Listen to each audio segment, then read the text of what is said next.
So hey guys, welcome back to the channel. তো আজকের ভিডিওটা হতে চলেছে, অ্যাকচুয়ালি আমি দুটো ছোটো ছোটো আপডেট করেছি, আপগ্রেড করেছি।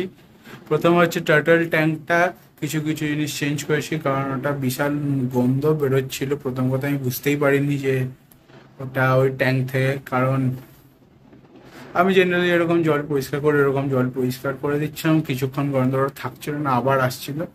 তো একবার তারপর খুলে দেখি যে নিচে যে গ্রিন পোর্শনটা করা ছিল ওটার মধ্যে দিয়ে অ্যাকচুয়ালি গন্ধ বেরোচ্ছিল।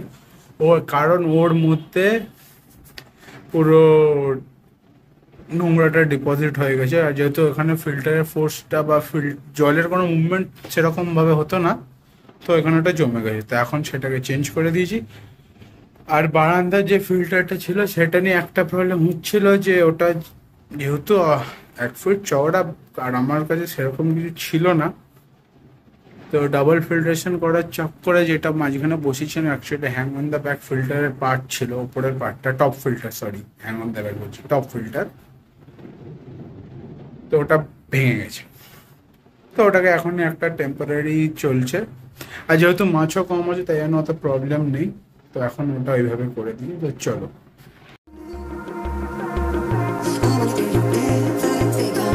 তো প্রথমে আমি দুটো টার্টলকে সরিয়ে নিই, তারপর পাইপ দিয়ে জলটা বার করে নিই, নাহলে পরে অসুবিধা হবে। আর এখন আমি দেখছি যে কোথাও বেশি নোংরা থেকে যাচ্ছে কি না, অ্যাকচুয়ালি আমি ফিগার আউট করার চেষ্টা করছিলাম। তারপর বুঝলাম না, একবার পুরোটাই খুলতে হবে।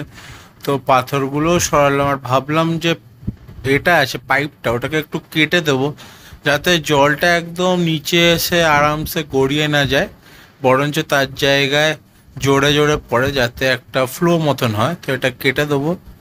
আর তারপর দেখলাম যে এই যে ভেতরের পার্টটা, এইখানে অ্যাকচুয়ালি নোংরাটা জমে যাচ্ছে। তো আমি এখন এই জিপটা এগুলো সব খুলে ফেলতে হবে।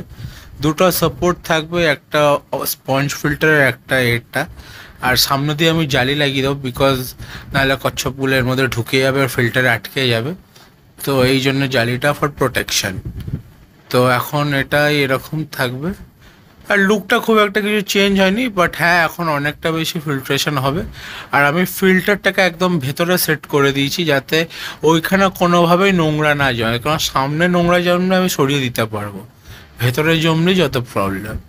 তো এখন আমি আবার পাথর ফাথর দিয়ে দিয়েছি, এখন অনেকগুলো পাথর দেখতে পাচ্ছ, বেশ ভালো ফোর্সও আসছে এখন। বাট অ্যাকচুয়ালি আমি পাথরগুলো পরে সরিয়ে দিই, কারণ টার্টেলগুলো সব ঠেলে ঠেলে ভেতরের দিকে করে দিচ্ছিল, আর ওদেরও একটু প্রবলেম হচ্ছিল। তো টার্টেলগুলোর জন্য পাথর সরিয়ে দিই। এখন খালি 4-5টা পাথর আছে, যেগুলোর ওপর ওরা সাঁতার কাটার সময় উঠে বসে মাঝে মাঝে। তাছাড়া ওদের কিছু যায় আসে না, পাথর থাকুক বা না থাকুক।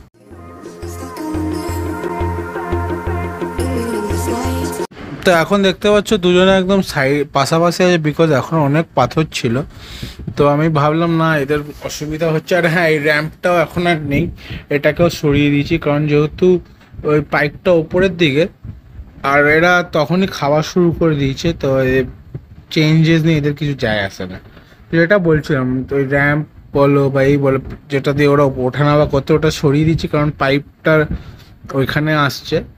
তো ওদের সুবিধার জন্য সরিয়ে দিয়েছি। আর এরা এমনিও গেট খুব একটা ইউজ করে না, আমি এদেরকে তুলে বার করি, তুলে ঢেলে দিই, ওটা ওদের জন্য বেশি বেটার। আমি টোটালি আনবায়াসড হয়ে বলছি, কারণ কিছু কিছু অ্যাকোরিয়ামের সব মানে গলা কাটা দাম নেয়। মানে আমি যে সাইজে আমার অস্কারটাকে এনেছিলাম সেটাতে 250 পেয়ার দিচ্ছে, আর এখানেও ওর থেকে ছোট সাইজে 250 পিস বিক্রি করছে। তো যে আগের বার যে প্লাস্টিকের টুকরোটা দেখেছিল, এটা দিয়ে কোনো কাজ হয়নি, এখন সেটাই ইউজ করছি। ওর মধ্যে আগে একটা প্লাস্টিক লাগিয়ে নিয়েছি, যাতে জলটা ওই ফুটোগুলো দিয়ে না বেরিয়ে যায়, কারণ আমি ভাবলাম কি করে ওইগুলোকে ইউজ করা যায়, বাট কোনো মাথায় আইডিয়া আসেনি। আর কয়েকটা কানেক্টার আছে ডাব্বা, এগুলো লাগবে। আর এই স্পঞ্জ ফিল্টারগুলো ইউজ করে, বড় স্পঞ্জটা ছাড়া, কারণ এর মধ্যে অনেক বেনিফিশিয়াল ব্যাকটেরিয়া আছে। এক্সিস্টিং যে পাইপগুলো আছে সেগুলো দিয়ে কাজ করো, কারণ আমি এটাকে আবার চেঞ্জ করবো, একটা ভালো ফিল্টার দেবো। তো এখন ইনলেটটা মার্ক করে নিচ্ছি, ইনলেটটা একদম নিচের দিকে রাখবো, কারণ এর মধ্যে আমি একটা লেয়ার করে ফিল্টার বসাবো, তার উপরে আর একটা ফিল্টার থাকবে, আর তার থেকে একটু উপরে হবে আউটলেটটা। তো এখন সেগুলো মার্ক করে নিলাম, ছোট আউটলেট করেছি যাতে প্রবলেম বেশি নয়, কারণ এটা অলরেডি একটু কাটাকুটি ছিল।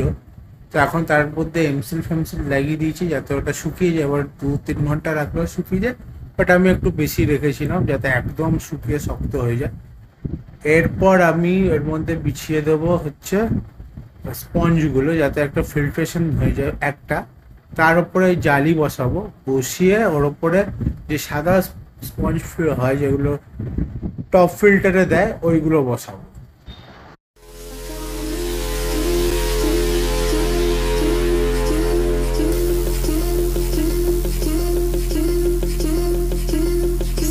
তো এরকম দেখতে পাচ্ছ ডিজাইনটা, একটা কালো ফিল্টার এক্সট্রা রয়ে গেছিলো ওটাও বসিয়ে দিয়েছি, তারপরে ওই স্পঞ্জার যেটা টপ ফিল্টার থাকে ওটাও দিয়েছি। এখন এটাও তো একটা কোনায় রাখবো, তো অ্যাঙ্গেলের জন্য আমার সাপোর্টের জন্য কাঠটা দরকার ছিল, তো ওটাকেও প্লাস্টিকে ভালো করে র্যাপ করে দিয়ে যাতে যতটা দিন হয় চলুক, আমি তারপরে এটা আবার চেঞ্জ করে দেবো। আর এখন আমি দেখছি যে এটা কি কেমন কাজ করছে কি করছে না। একটু লিক ছিল বিকজ এটার মধ্যে একটা ফুটো আছে এর কানেক্টরটা।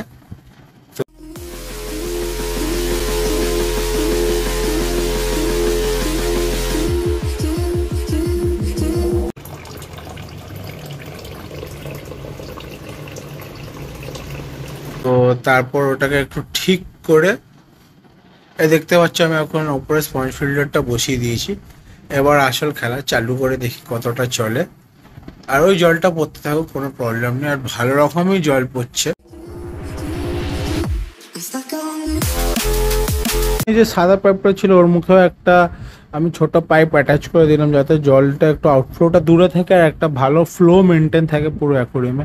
আর ভালো রকমের একটা ফ্লো মেনটেন হচ্ছে, তো এটার জন্য আমি ছোট্ট একটা এক্সটেনশনটা করেছি, আর এটাতে ভালো রকম এরিয়েশনও হচ্ছে জলে।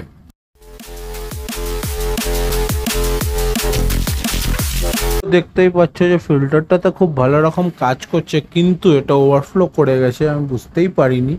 তো ভালো এক কাজ করি, আগে ট্যাঙ্কটা পরিষ্কার করে নিই ভালো করে, তারপর এটারও ব্যবস্থা করছি। তো মাথায় আইডিয়া এলো যে এটা পাম্প থেকে যে কানেকশনটা উপরে আসছে ওখানে একটা এল কানেক্টর লাগিয়ে একটা দিকে তো এসে ফিল্টারে পড়বে, আর আরেকটা দিকে জলটা চলে যাবে ডাইরেক্ট অ্যাকুরিয়ামে। তো যাতে কি হয় তাহলে খুব একটা প্রেশার এইদিকে থাকবে না, মানে ফিল্টারের মধ্যে, আর ফিল্টারটা ওভারফ্লো করবে না।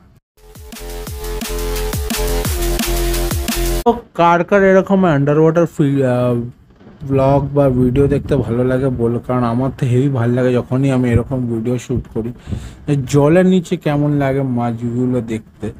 আমরা তো এমনি উপর থেকে দেখি, বাট জলের নিচে ওদের কালারটা না আরও ভালো বোঝা যায়। আর এই দুটো পেয়ার আমি বুঝতে পারলাম, কারণ একটা সারপ্রাইজ আছে, বাট জানি না হবে কি না। Let's hope for the best যে ওটা হবে। যদি কেউ বুঝে থাকো তাহলে প্লিজ কমেন্ট সেকশনে জানিও। তো আমার সাবাল নোস মানে এখন বিশাল বড় হয়ে গেছে, এখন খুব ফাস্ট হয়েছে। আমার ক্যাটফিশ দুটো, একটা আরেকটা কোথায় গেল জানি না, আর ফলই মাছগুলো তো আছেই।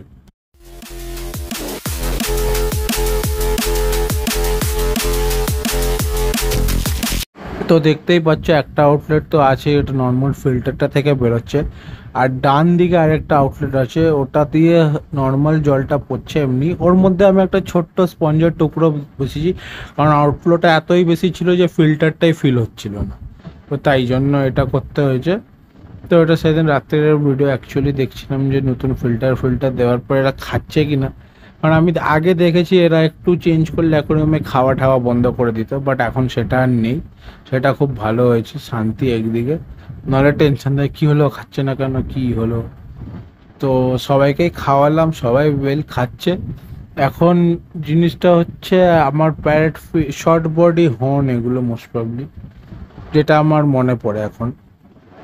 তো ওরা হয়তো কিছু একটু অ্যাগ্রেসিভ হয়ে গেছে, বুঝতে পারছি না কী করবো জানি না, বাট কিছু একটা তো হতে চলেছে, জানি না হবে কিনা, ফিঙ্গার ক্রস ওরা যেন ওটা হয়। আমার খুব ইচ্ছা আছে যাতে হয়, তাহলে তোমরাও ভিডিও দেখতে পারবে একটা, আর সাবস্ক্রাইব করে দিও তাহলে, ঠিক আছে? তাহলে জানতেও পারবে না কী হলো।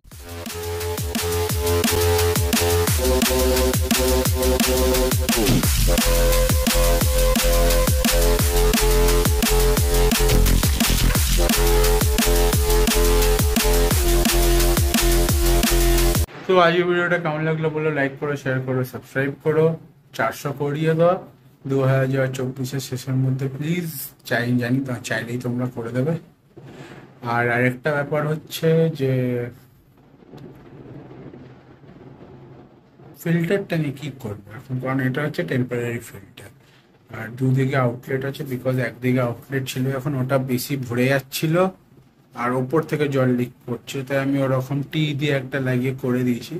আর ওটার মধ্যে একটা স্পঞ্জ ফিল্টারের টুকরো ঢুকিয়ে দিয়েছি যাতে আউটফ্লোটা কমে যায়। আর ওখানে মানে পাইপগুলো খুব সরু, আর যতই স্পঞ্জ ফিল্টার মধ্যে দিয়ে জল পাস করুক ওটা একটু রেটটা কমে যায়, তাই জন্য এখন ওটা দিয়ে চলছে। বাট আমি ওটাও চেঞ্জ করতে হবে, তো ভাবছি কি করা যায়, এখন কিছু মাথায় আসছে না। অ্যাকচুয়ালি আমি একটা প্রপার ভালো রকমের ফিল্টার বানাতে চাই, একটা বড় ডাব্বা দিয়ে। এখন ওয়েট করছি ডাব্বাটা কোথায় পাবো। সো চলো, আবার দেখা হবে নতুন ব্লগে। আজকের ব্লগটা এতটাই। তো লাইক করো, শেয়ার করো, সাবস্ক্রাইব করো, আর দেখা হবে নতুন ব্লগে। পরের ব্লগে একটা সারপ্রাইজ আছে, সেটা পরের ব্লগে। টাটা।